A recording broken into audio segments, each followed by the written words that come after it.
នៅក្នុងវីដេអូនេះបងប្អូននឹងដឹងពីសាច់រឿងចំនួន2សាច់រឿងតាក់ទងជាមួយនឹងវិស័យកីឡាប្រដាល់គុនខ្មែរសាច់រឿងទី1គឺពាក់ព័ន្ធជាមួយនឹងកីឡាកររីគីសេងថងហើយសាច់រឿងទី2គឺពាក់ព័ន្ធជាមួយនឹងកីឡាករខំខ្លានាងដូច្នេះដើម្បីកុំឲ្យខាតពេលយូរតោះយើងទៅតាមដានស្ដាប់ទាំងអស់គ្នាហើយប្រសិនបើមានជាការពេញចិត្តកុំភ្លេចចុចពាក្យជាវឬក៏ពាក្យ Subscribe ម្នាក់មួយផងដើម្បីទទួលបាននូវព័ត៌មានថ្មីៗជាបន្តទៀតឥឡូវនេះយើងចូលសាច់រឿងទី1សិនគឺពាក់ព័ន្ធជាមួយនឹងកីឡាកររីគីសេងថងបាទរីគីសេងថងប្រសិនបើមិនមានការប្រែប្រួលទេសម្រាប់ថ្ងៃបាទអាទិត្យបាទថ្ងៃទី14ខែមិថុនាឆ្នាំ2026នេះបាទចាប់ពីវេលាម៉ោង8យប់តទៅនៅស្ពានអាកាសបាទផ្លូវជាតិលេខ4បាទនៅភូមិកន្ទោកសង្កាត់កន្ទោកខណ្ឌកំបូររាជធានីភ្នំពេញនឹងមានការប្រកួតបាទជាមួយនឹងកីឡាកររុស្ស៊ីដែលធ្លាប់ប៉ះគ្នាកន្លងទៅក្នុងព្រឹត្តិការណ៍ដណ្ដើមខ្សែក្រវ៉ាត់ហើយការនោះគឺកីឡាកររីគីសេងថងគាត់ឈ្នះកីឡាកររុស្ស៊ីនេះដោយពិន្ទុការប្រកួតលក្ខណៈអំបោះឆៅបងប្អូនបាទខ្សែក្រវ៉ាត់អំបោះឆៅគឺកីឡាកររីគីសេងថងគាត់ឈ្នះបាទខ្សែក្រវ៉ាត់បាទប្រកួតចុងក្រោយជាមួយនឹងកីឡាកររុស្ស៊ីនេះហើយបងប្អូនបាទអញ្ចឹងឥឡូវនេះគេអត់អស់ចិត្តទេបាទហើយការនោះទ្រាំរៀងខ្លួនបងប្អូនទាំងរីគីសេងថងក៏ទ្រាំទាំងកីឡាកររុស្ស៊ីក៏ទ្រាំបាទតែគេអត់អស់ចិត្ត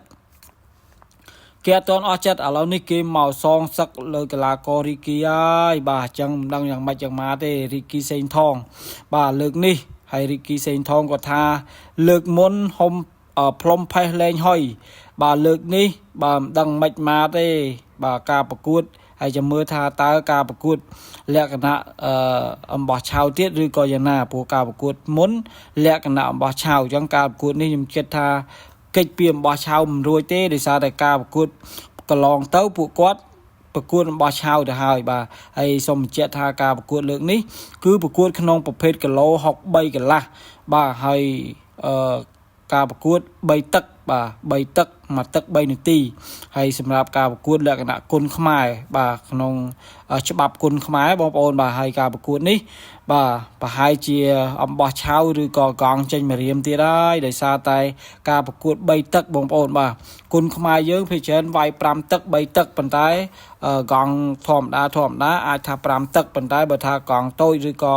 កង់អំបោះឆៅកង់តូចឬក៏លេងអំបោះឆៅគឺថាអាច3ទឹកនេះឯងបងប្អូនបាទអញ្ចឹងប្រហែលជាគូនេះគាត់ធ្លាប់ប៉ះគ្នាអំបោះឆៅអញ្ចឹងប្រហែលជាប៉ះគ្នាអំបោះឆៅទៀតហើយបាទព្រឹត្តិការណ៍ក្នុងជំនួប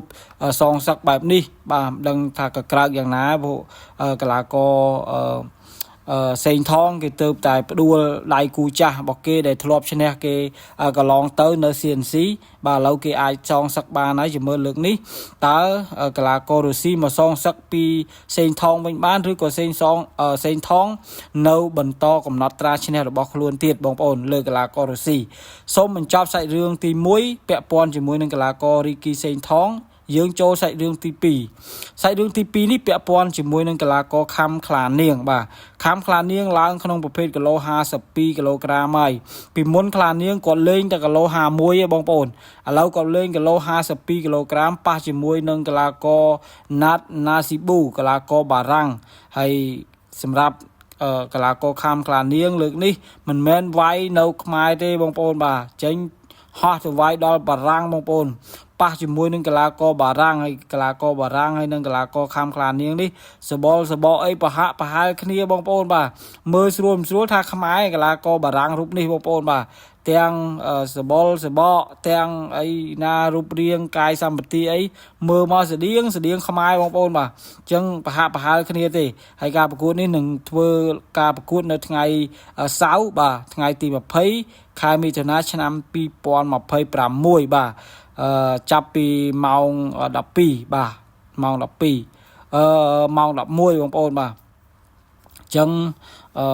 ការប្រកួតនេះគឺយ៉ាងម៉េចយ៉ាងម៉ាទេបាទសម្រាប់កីឡាករខំខ្លានាងការប្រកួតខំខ្លានាងនៅស្រុកខ្មែរក៏មិនសូវជាទទួលបានលទ្ធផលល្អណាស់ណាដែរសម្រាប់ខំខ្លានាងមួយរយៈចុងក្រោយនេះឥឡូវនេះចេញទៅហោះ ទៅវាយនៅ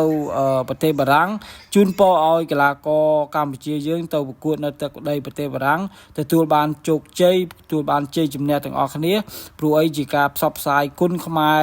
លើឆាកអន្តរជាតិបាទដើម្បីផ្សព្វផ្សាយគុណខ្មែរយើងហើយចឹងវីដេអូនេះក៏មានតែប៉ុណ្្នឹងដែរហើយក៏សូមអធិស្ឋានរាល់កំហុសខុសឆ្គង